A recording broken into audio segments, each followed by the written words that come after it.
Welcome to Men, Sex, and Tantra. Discover what your parents, porn, and religion never taught you about being a man and having extraordinary sex. Get ready to have your mind blown and your world rocked. Hey, everybody, it's Men, Sex, and Tantra. Didn't even remember my own podcast. I'm currently looking at rounding up some men for interviews, both professional and men who are willing to come on the call and have a coaching session. In other words, come on the call, tell me what's up with you, and we will work through the problem, which I think would be great. That means you get free coaching instead of paying me $150, and other men get to understand that they're not alone either, which is always great. Remember, this is obviously just audio only. You don't have to use your real name.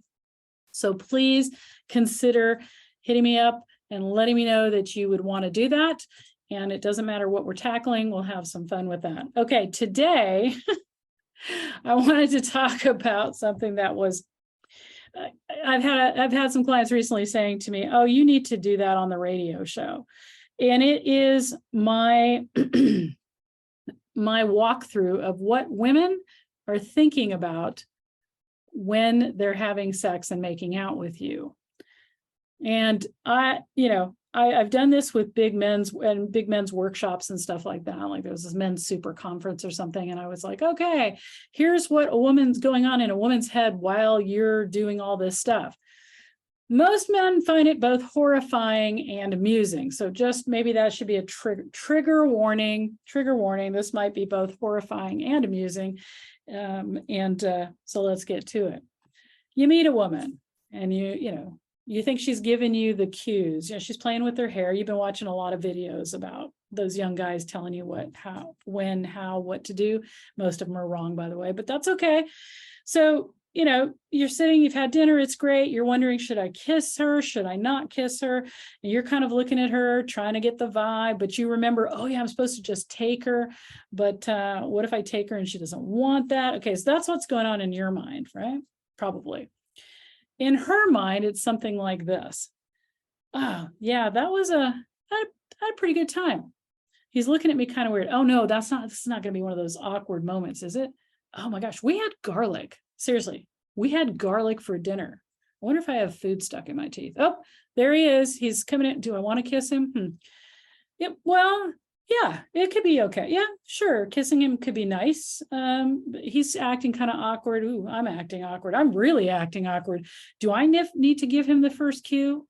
Yeah, like, oh, I'm supposed to be in my feminine. So I'll just sit back and wait. And now he's just looking at me odd. And we're both looking at each other. Wow, this is awkward. Should I put out my hand and say goodbye? I kind of want to see him again. But if I don't kiss him, then he's going to think, oh, I'm not attracted to him. But if he doesn't kiss me, does that mean he's not attracted to me?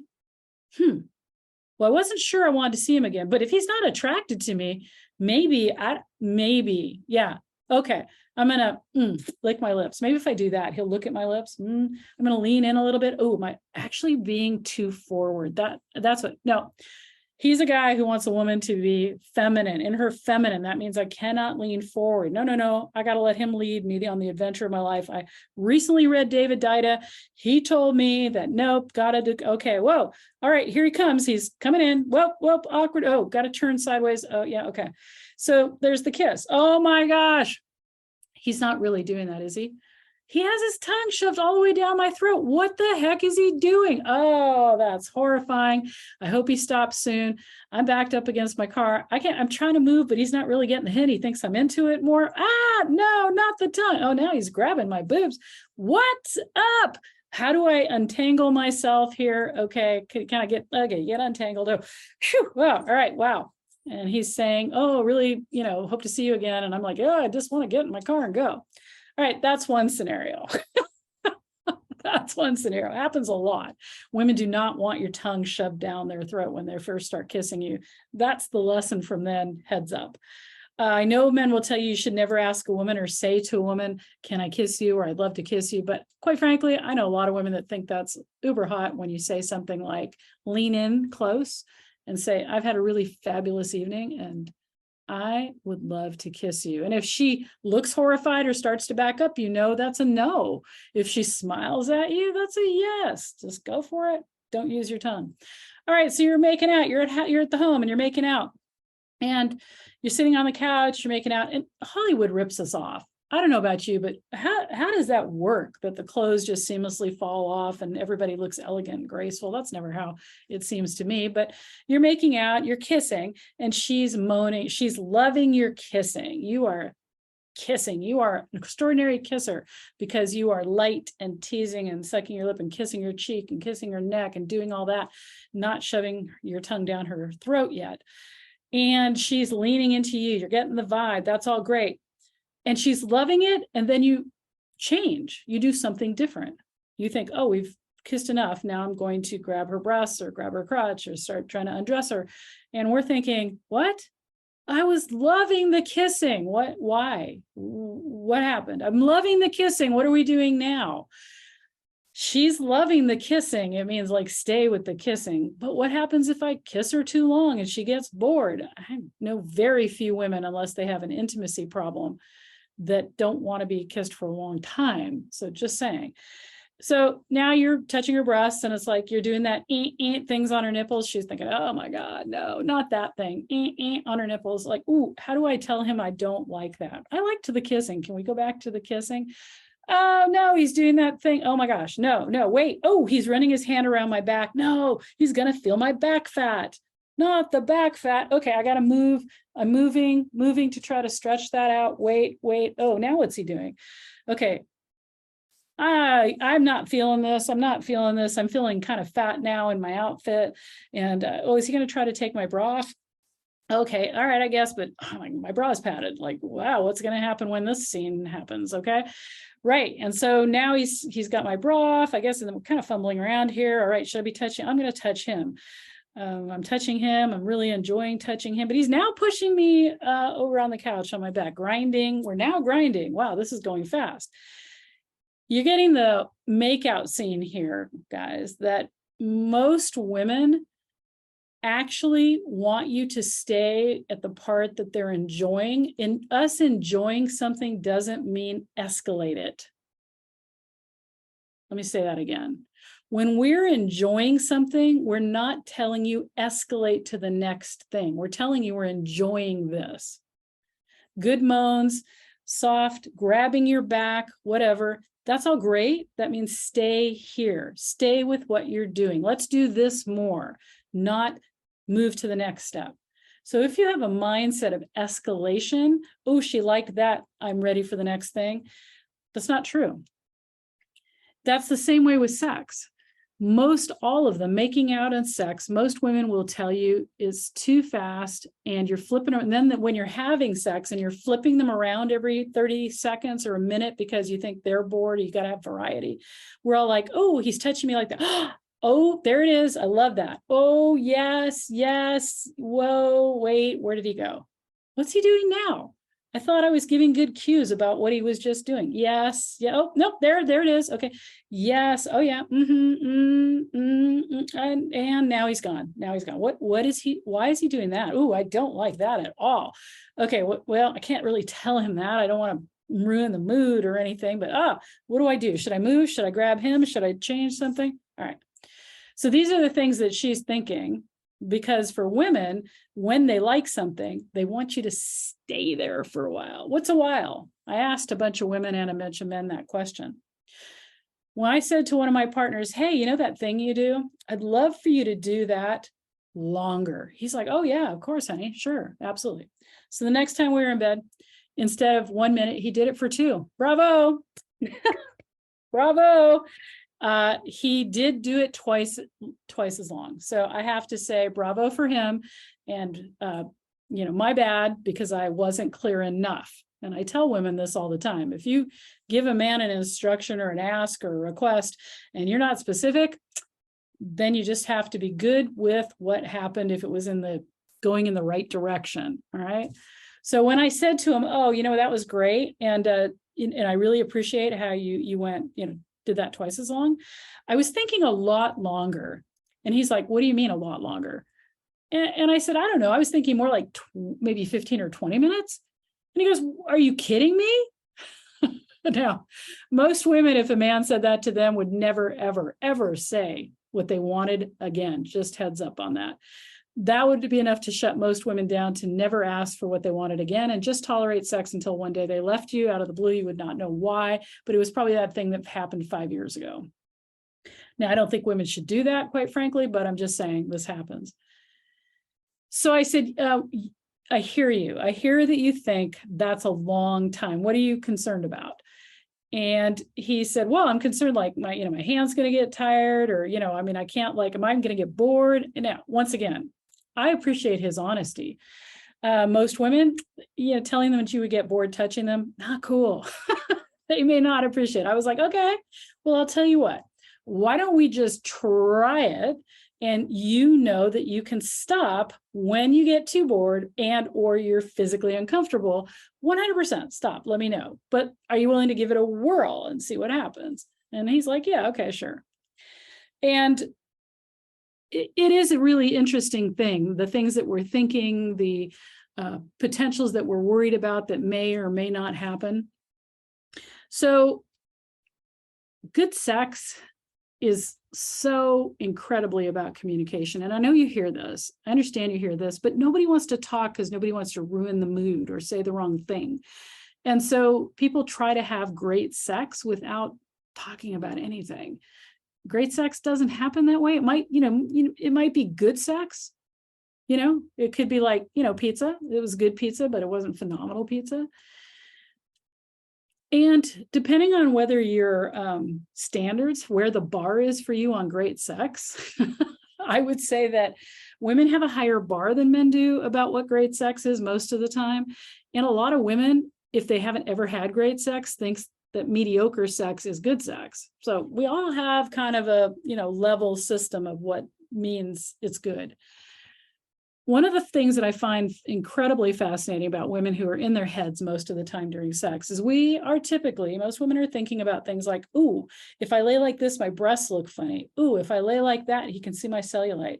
Oh, I don't want to do that. Oh, the lights are on. We could turn the lights off.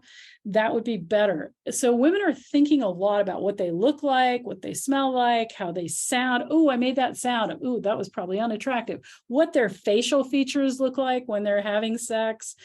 There's so many things going on, as well as the whole, what is he doing now? Why is he doing that?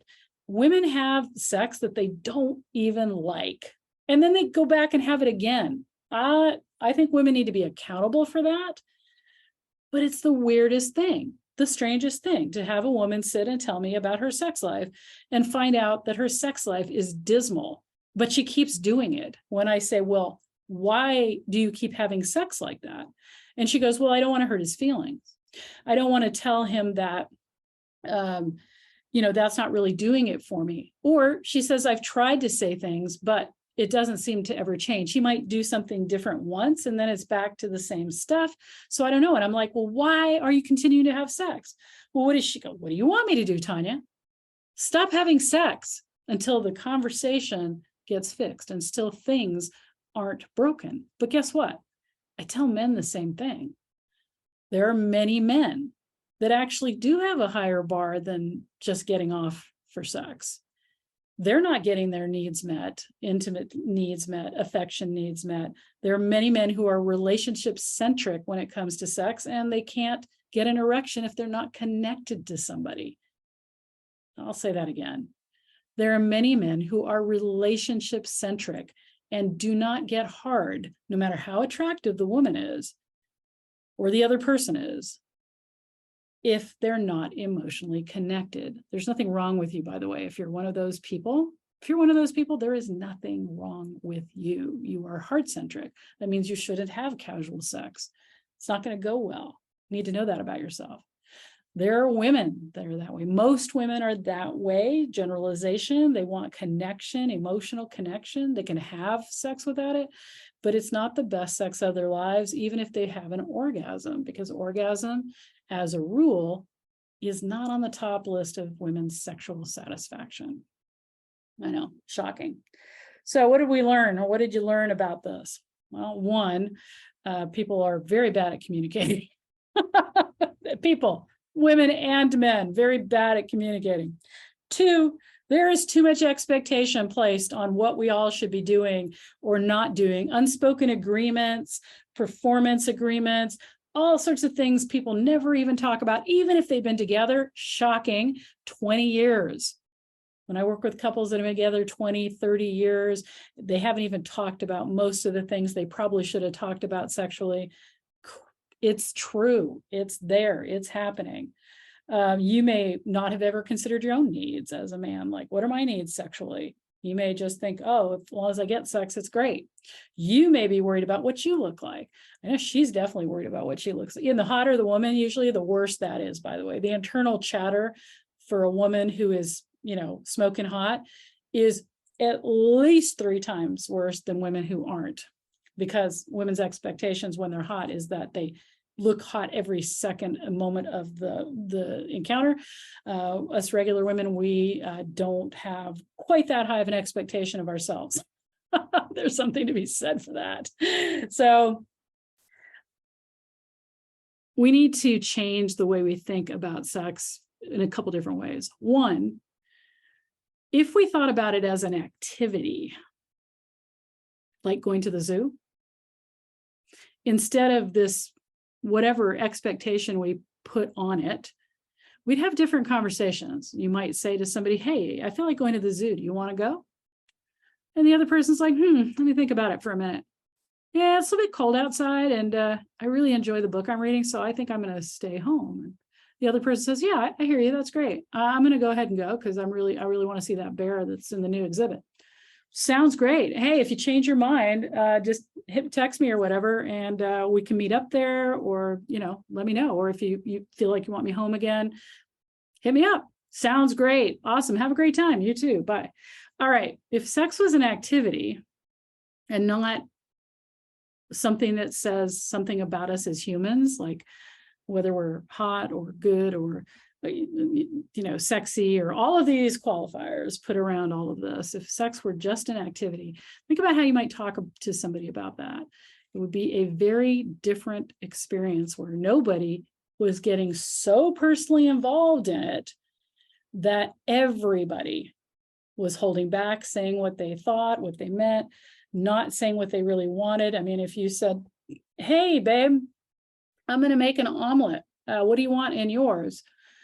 And well, I don't want an omelet, or you know what, I want an omelet, but I don't like the way you make them. Can you leave the green peppers out for me? Yeah, sure. Happy to do that. Sounds great. Now I'm enjoying my omelet too.